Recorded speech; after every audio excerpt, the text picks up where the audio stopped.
Hello everyone, welcome to better minds. मेरा नाम है शुभम और आज की इस वीडियो में हम स्टार्ट करने जा रहे हैं क्लास 12 केमिस्ट्री का चैप्टर नंबर 1 सॉलिड स्टेट। अब देखिए, ये जो लेक्चर है सबसे पहला लेक्चर है क्योंकि चैप्टर का, तो बहुत ही ज़्यादा बेसिक होने वाला है। यानी कि जितना भी आपने अभी तक की जो भी अपनी पुरानी क्लासेस 9, 10, 11 में जितना भी पढ़ा है सॉलिड्स के बारे में, तो बहुत ही ज़्यादा मतलब बेसिक वैसा ही होने वाला है। हाँ, लेकिन थोड़ा सा इन डेप्थ हल्का सा बताया जाएगा उन्हीं प्रॉपर्टीज़ को कि एक्चुअल में जो हमने प्रॉपर्टीज़ अभी तक पढ़ी थी बाकी क्लासेज में, जो भी छोटी क्लासेज में, वो एक्चुअल में प्रॉपर्टीज़ का रीज़न क्या था उनका मेनली, तो वो ऐसा हो क्यों रही थी, प्रॉपर्टी ऐसा शो क्यों कर रहे थे। तो बहुत ही ज़्यादा बेसिक लेक्चर होने वाला है, तो कोई ये मत कमेंट करना कि क्या पढ़ा दिया 9th क्लास का 10th क्लास का ऐसा करके। तो चलिए स्टार्ट करते हैं यहाँ पे वीडियो को। सबसे पहले तो समझते हैं कि सॉलिड स्टेट चैप्टर का नाम हम यहाँ पे देख रहे हैं, तो सबसे पहले तो सॉलिड के बारे में देखते हैं कि सॉलिड एक्चुअल में होता क्या है। तो सबसे पहले सॉलिड की डेफिनेशन को यहाँ पे देखते हैं।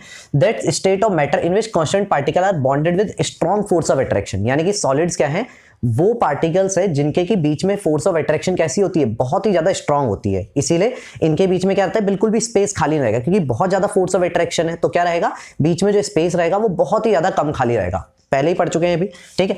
अब बात करते हैं लिक्विड और गैसेस की, क्योंकि जो लिक्विड्स है और जो गैसेस है उनमें क्या यहाँ पे डिफरेंस रहता है। तो जो लिक्विड और गैसेस होती हैं उनको हम क्या बोलते हैं, फ्लूइड्स कहते हैं। अब इनका नाम फ्लूइड्स क्यों रखा है, क्योंकि उनके अंदर क्या है, एबिलिटी है टू फ्लो। यानी कि देखा होगा कोई भी लिक्विड होता है, पानी होता है ना, पानी गिर जाता है एकदम से फैल गया, कोई गैस थी गैस फैल गई, यानी कि फ्लो कर रही है एक तरीके से। तो जो भी लिक्विड्स और जो गैसेस होती हैं वो हमारी क्या करते हैं, क्योंकि यहाँ पे फ्लो करती हैं। फिर नेक्स्ट हम बात करते हैं देयर मॉलिक्यूल्स। अब इसका रीजन जानते हैं कि उनके जो ये प्रॉपर्टी है, इनकी जो ये फ्लूइडिटी वाली जो प्रॉपर्टी है, ये इनके अंदर आती क्यों है और ऐसा क्यों है कि सॉलिड्स के अंदर वो प्रॉपर्टी नहीं है। तो इसका रीजन क्या है कि उनके जो मॉलिक्यूल्स होते हैं वो क्या होते हैं, फ्री टू मूव आउट, यानी कि फ्रीली मूव कर सकते हैं। जो कि अभी हमने सॉलिड में क्या पढ़ा था कि फोर्स ऑफ अट्रैक्शन बहुत ज्यादा है, तो मॉलिक्यूल्स क्या है, फ्रीली जो मोशन है वो नहीं कर सकते वहां पे।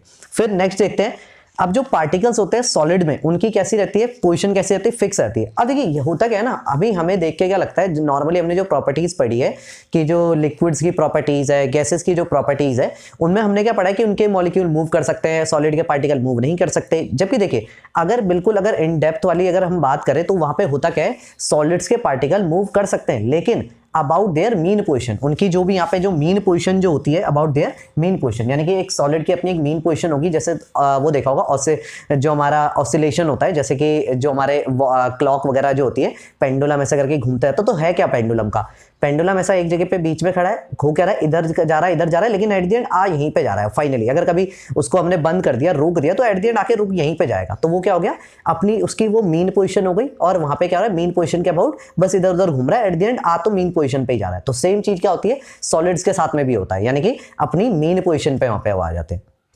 अब हम इसके आगे देखने जा रहे हैं general properties of solid state. अब ये जो प्रॉपर्टीज है ना, ये सही में इतनी ज्यादा जनरल है कि अभी मेरे को लग रहा है नीचे कमेंट आने वाला है कि क्लास 12 का फर्स्ट चैप्टर बोल के क्लास 9 का फर्स्ट चैप्टर पढ़ा है, चल हट ऐसे करके, ठीक है। चलिए, तो ये एक्चुअल में क्लास 9 का नहीं है, क्लास 12 का ही है, लेकिन बहुत ही जनरल प्रॉपर्टीज है जो कि हम ऑलरेडी पढ़ चुके हैं। अभी चैप्टर का एक जो बेस है वो वहाँ पे सेटअप हो रहा है, ठीक है। उसके आगे अभी आएगा नेक्स्ट लेक्चर आएगा, जैसे हमारा एमॉर्फस एंड क्रिस्टलाइन सॉलिड, तो तब जाके थोड़ी जो नई चीज़ है वो स्टार्ट होंगी। यहाँ पे बहुत ही ज़्यादा बेसिक जो चीज़ है वो अभी चल रही है। तो चलिए देखते हैं क्या क्या प्रॉपर्टीज है इनका। और देखिए कुछ चीज़ों का जो रीजन है वो तो हम यहीं पे जान लेंगे, लेकिन कुछ चीज़ों का जो रीजन है वो धीरे धीरे जैसे जैसे चैप्टर आगे बढ़ेगा तो वहां पे आपको समझ आएगा कि अच्छा, वो जो सॉलिड स्टेट की जो प्रॉपर्टी हमने पहले पढ़ी थी, क्या उसका वहां पे रीजन था। तो सबसे पहली प्रॉपर्टी तो जो कि हम पढ़ ही चुके हैं कि डेफिनेट जो मास होता है, वॉल्यूम होता है और शेप होता है, क्योंकि सॉलिड रिजिड होते हैं तो मास और वॉल्यूम और शेप इनका कैसा होता है, फिक्स होता है। उसके बाद ऐसा होता क्यों है यहाँ पे, इंटरमॉलिक्यूलर डिस्टेंस, यानी कि इंटरमॉलिक्यूलर डिस्टेंस क्या होता है, एक मॉलिक्यूल का दूसरे मॉलिक्यूल से जो डिस्टेंस होता है, ठीक है, उनके बीच का जो डिस्टेंस होता है वो बहुत ही शॉर्ट होता है। जैसे कि अभी बताया भी था कि दोनों जो मॉलिक्यूल है वो क्या हो रहे हैं, बहुत ज्यादा पास है, तो उनके डिस्टेंस कैसा है, बहुत ज्यादा शॉर्ट है। इंटरमॉलिक्यूलर जो फोर्स है, दोनों इंटरमॉलिक्यूलर यानी कि एक मॉलिक्यूल और दूसरे मॉलिक्यूल के बीच की जो फोर्स है, ये क्या है, बहुत ज्यादा स्ट्रांग है, ऑलरेडी बता ही चुके हैं। नेक्स्ट इनकम्प्रेसिबल एंड रिजिड, यानी कि आप इनको कंप्रेस नहीं कर सकते। और कैसे हैं, क्यों नहीं कर सकते कंप्रेस, क्योंकि रिजिड बहुत ज्यादा है, क्योंकि ये तो इसलिए। नेक्स्ट आता है लो डिफ्यूजन पावर। अब लो डिफ्यूजन पावर क्या होती है, जैसे देखा होगा गैसेस जो होती है, नॉर्मली गैसेस का कैसे होता है कि यहाँ पे अगर गैस है तो फॉर एग्जांपल डिफ्यूज हो जाती है। पढ़ा हुआ है कि डिफ्यूजन क्या होता है, इधर से उधर, यहाँ से वो वाला एग्जांपल पढ़ते थे ना क्लास 9 में कि वो खाने की स्मेल किचन से रूम तक पहुंच जा रही है, तो ये क्या है, वहां पे गैसेज है। गैसेज क्या है, उनकी डिफ्यूजन पावर काफी ज्यादा हाई है। लेकिन सॉलिड में ऐसा नहीं होता। ऐसा नहीं होता कि मैंने कोई सॉलिड रखा है किसी कोने में किचन में और यहाँ तक स्मेल आ गई उस सॉलिड की मेरे को अपने रूम तक, ऐसा नहीं होने वाला, ठीक है। तो लो डिफ्यूजन पावर होती है। नेक्स्ट मेल्टिंग पॉइंट और बॉइलिंग पॉइंट बहुत हाई होता है। भाई ऑब्वियसली बात है, जब इंटरमॉलिक्यूलर फोर्सेस इतनी स्ट्रांग है तो मेल्टिंग पॉइंट और बॉइलिंग पॉइंट क्या है, उनके फोर्सेस को तोड़ना ही तो है, और तो वो तो ऑब्वियसली बात है ज्यादा ही होगा। ठीक है, नेक्स्ट प्रॉपर्टी है कंडक्टर ऑफ हीट और इलेक्ट्रिसिटी। ये बहुत ही अच्छे कंडक्टर होते हैं हीट और इलेक्ट्रिसिटी के।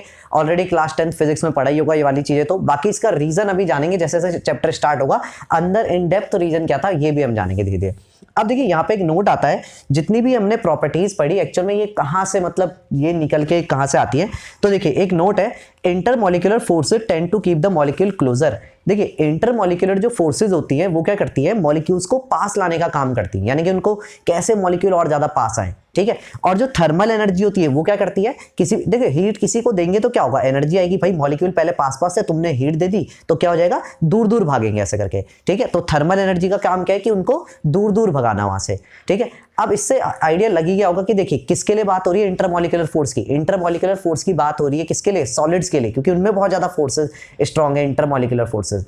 और अगर मैं बात कर रहा हूं यहाँ पे थर्मल एनर्जी की, तो वो किस में ज्यादा है, लिक्विड में थोड़ी ज्यादा थर्मल एनर्जी और गैसेस में तो बहुत ही ज्यादा थर्मल एनर्जी है, इसीलिए इधर से उधर भाग रहे हैं, अपने एक दूसरे से बहुत दूर दूर डिस्टेंस पे रहे हुए।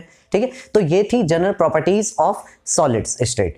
ठीक है, अब देखिए इसके बाद क्या होने वाला है, ये लेक्चर को यहीं पे फिनिश करते हैं, लेक्चर नंबर 1 यहीं पे कंप्लीट। और अब नेक्स्ट जो लेक्चर है वो आएगा क्रिस्टलाइन, क्योंकि जो सॉलिड्स है वो भी क्लासिफाई होते हैं, क्रिस्टलाइन सॉलिड, अमॉर्फस सॉलिड, इन सब के बेसिस पे।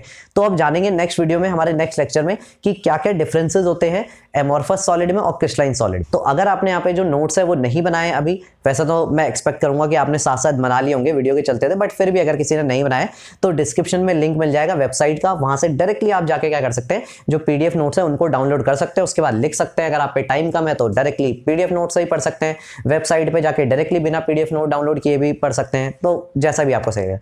तो चलिए मिलते हैं फिर नेक्स्ट लेक्चर में। आई होप कि ये वीडियो पसंद आएगा। कोई भी अगर यहाँ पे डाउट होगा तो उसको कमेंट सेक्शन में लिखिएगा, इंस्टाग्राम हैंडल पे मैसेज कर सकते हैं, तो जैसा भी सही लगे वैसा करके मैं वहाँ पे आंसर देने की पूरी कोशिश करूंगा। तो चलिए मिलते हैं फिर नेक्स्ट वीडियो में।